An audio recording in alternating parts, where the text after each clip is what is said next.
Hello guys, welcome to 5th generation Hobby Shop and welcome to another unboxing and testing. Shoutout po kay Sir JC Arnaldo. Sir, welcome to 5th generation Hobby Shop. This is the Umarex Heckler & Koch HK45 non-blowback gas, non-blowback CO2 pistol. And by H&K. This is licensed by Heckler & Koch. Umarex brand, powered by Umarex. HK45 non-blowback po ito. So ibig sabihin po, hindi po gumagalaw ang slide nito. This is non-blowback. CO2 non-blowback, CO2 powered non-blowback. So ito yung specs niya sa likod. Ito yung kanyang box. Ayan. CO2 air gun, steel ball, 19 rounds, 12 GCO2. Bali, bulitas po ang bala niya.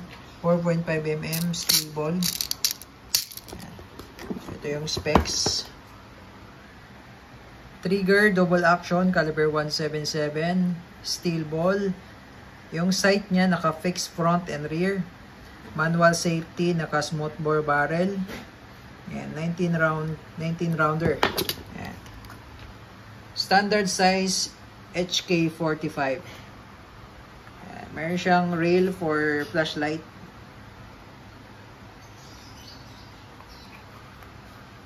HK45. So, ilan lang po ang stock nito. Yung sight niya, ang ganda. Para siyang sight ng Glock. Naka-fix po yung sight niya, front and rear. Ito yung safety. Ayan. HK45. Load tayo ng CO2 tsaka BBs. Okay, so ito po yung kanyang magazine. 18 rounder po. Ay, 19 pala, sorry. 19 rounder capacity magazine. Ayan. So, sa paglo-load, lagay nyo lang yung spring sa dulo. Ito yung bulitas.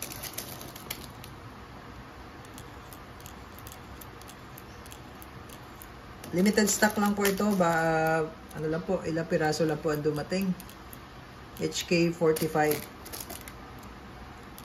By Umarex, licensed by Heckler & Koch. Ayan. Tapos, dito naman po yung lagayan ng CO2. Ayan, bali may lock siya dito. Minunin mo lang siya. So, ito yung slot for CO2. Lagyan lang natin ng oil. Ayan, ito po yung CO2 cartridge natin. Pwede natin siyang i-standby lang. Hindi natin siya higpitan ng todo. Standby lang siyang ganyan. Ayan. So, pagka ano lang, para hindi lang siya gumalaw, slow mo lang siya. Tapos, pagka gagamitin nyo na, pwede mo siyang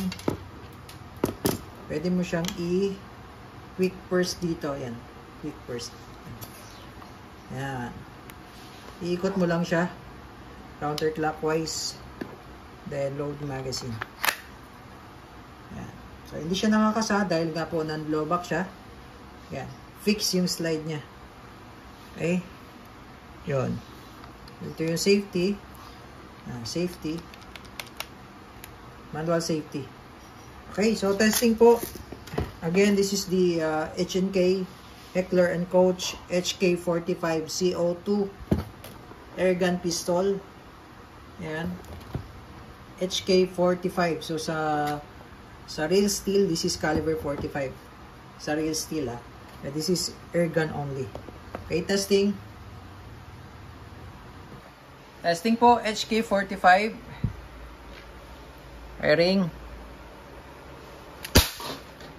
So it's a non-blowback CO2 powered pistol. Tingnan natin. Ayan, basta non-blowback, malakas talaga.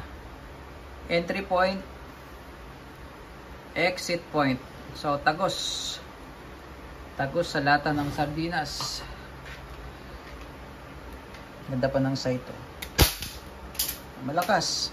HK45. Oh.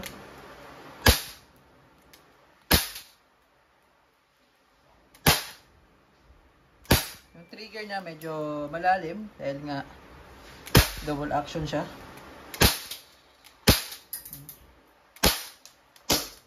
Okay, so wala nang bala. So pag wala nang bala, iba yung tunog niya. Okay, HK45, standard size, limited stock lang po tayo.